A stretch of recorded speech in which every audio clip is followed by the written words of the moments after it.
Hi guys, welcome to the Fight Tonight channel. Thank you so much for subscribing to my YouTube channel. I really want to get 1000 subscribers as soon as possible. Please help me. Thanks guys. Josh Taylor says, if Tank Davis wants to call himself a champion, the only way is face myself. Max Kellerman wore a devious grin as he lobbed a proverbial softball toward Josh Taylor. The undisputed junior welterweight champion, well aware of the response the host sought for his televised boxing show, promptly delivered the challenge to Gervonta Davis. Well, if he wants to call himself a champion, the only way he can do that is face myself, Taylor told Kellerman for the newest episode of his half-hour show. And there is no way. I don't think him or his team wanna put him in with a real, serious threat with anyone soon. So well, we've yet to see a Tank Davis in with a serious fighter at his own weight.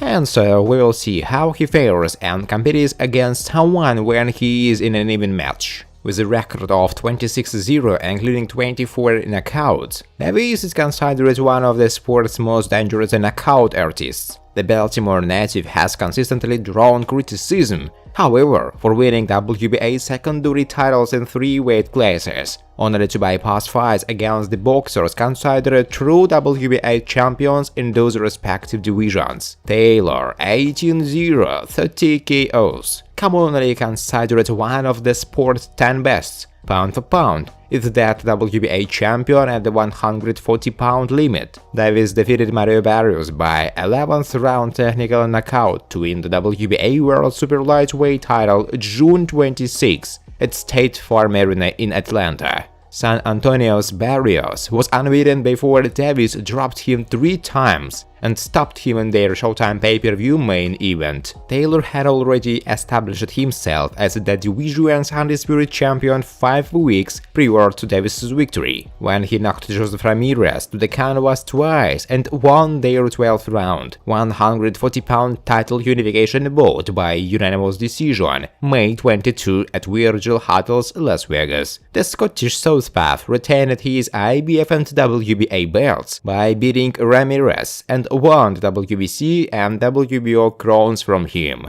Taylor, 31, is scheduled to make a mandate defense of his WBO junior welterweight title. Gervonta Davis will fight with Rolando Romero. Davis and Romero of North Las Vegas, Nevada, were supposed to headline a Showtime pay-per-view event December 5 at Staples Center in Los Angeles, where Mexico's Isaac Cruz replaced Romero as Davis' opponent barely a month in advance of their scheduled bout because Romero was investigated for an alleged sexual assault in Henderson, Nevada. Charges were not filed against Romero, who is WBA's #1 contender in that case. The 27-year-old Davis defeated Cruz by unanimous decision, yet Cruz tested the powerful southpaw in that 12th round fight for Davis' WBA World Lightweight title.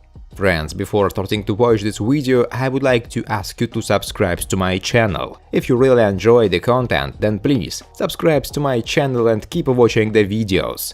If you are subscribed, then you receive notifications about the release of new videos. You do not even have to look for anything personally. I really want to get 1000 subscribers on my channel.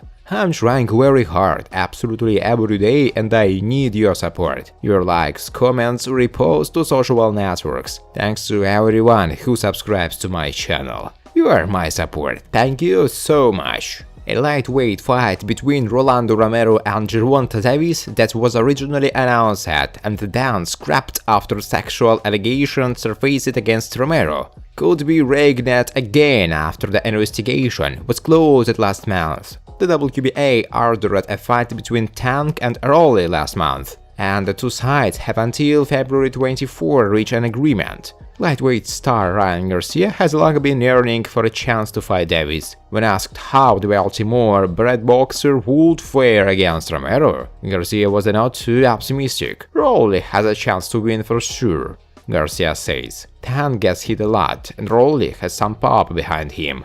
So if Tank's not careful, he couldn't get knocked out. Immediately afterward, Garcia doubled down and called out Davis yet against while he was shadow boxing at his new San Diego gym with freshly minted coach Joe Guzan standing near me. I definitely want to give the fans that fight. I look forward to this year happily. I don't want to get people too excited. This has been a long-awaited matchup, he said. But I think in due time it's going to happen. Everybody can think whatever they want, that I'm going to lose or whatever, but I know I have the skills to beat him, Garcia said. The 23-year-old Garcia will next return to the ring April 9, when he takes on Emmanuel Tagoya in a lightweight fight in San Antonio on DAZN. The 23-year-old Garcia also hinted that it could be one of the last times he fights at 135 pounds. I'm just getting started. This is nothing yet compared to when I start getting the big fights and start fighting the big names,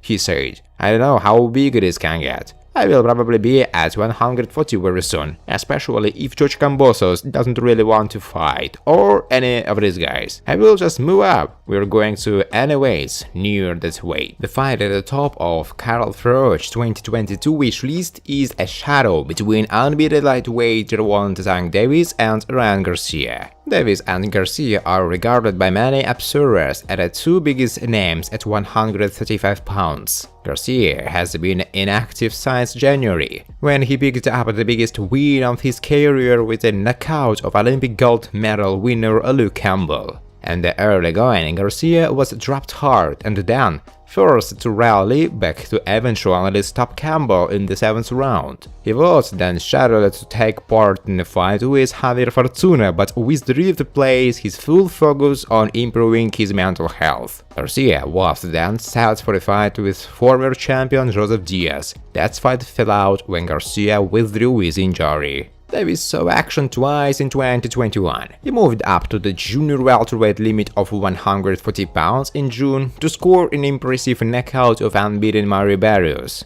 He would then move back to lightweight in December to pick up a 12th-round unanimous decision and win over late placement Isaac Cruz. Froch, a former super middleweight champion, views Davis vs Garcia as a fireworks encounter. Gervonta Davis against Ryan Garcia is the fight I want to see in 2022. It's a great fight. I can remember seeing Tank Davis for the first time in New York on the James de Gala vs Baru Jackbill. He had an elusive style. He threw big uppercuts and he brought excitement, Froch told Sky Sports. Then you've got Ryan Garcia, who climbed off the canvas to stop Luke Campbell. They are two exciting fighters with fantastic ability coming together in an explosive clash. What a fight! Someone has to lose their unbeaten record, so you know it's going to be a cracker. Ryan Garcia, not overlooking Tagoya, hopes for a dogfight in the ring. Unbeaten lightweight contender Ryan Garcia will finally return to the ring next month, when he faces Guana's Emmanuel the Game Boy Tagoya. Their upcoming 12th-round battle will take place on April 9 at San Antonio's Alamodome, live on DAZN. Garcia has been out of the ring since January 2021, when he got off the floor to score a knockout win over Olympic gold medal winner Luke Campbell. He is not overlooking the challenge of Tagoya, but intends to chase down a world title opportunity before the end of the year. I'm very excited, it's been a long time. Tagoya is a legitimate contender. I have nothing but respect for him. He has a big opportunity here. He's been looking for a tough fight, a fight that will make or break him, and I'm looking forward to a dogfight if it happens to be one, Garcia said. I'm definitely not looking past him, whether people think he's a good contender or not, and I respect him and I know this will be a good fight. I have been boxing my whole life. I know what it takes. I know the discipline you need, the sacrifice you have to make. What makes me feel confident is all the experience I have in the ring. Over 200 amateurs fights, 21 professional, being in some top training camps. I feel very comfortable and confident. I know whomever is in front of me, it will not be easy, that's for sure. If it's a quick or a long fight, I'm ready for whatever, Garcia said. Thanks for watching, guys. If you like this video, please subscribe to my channel.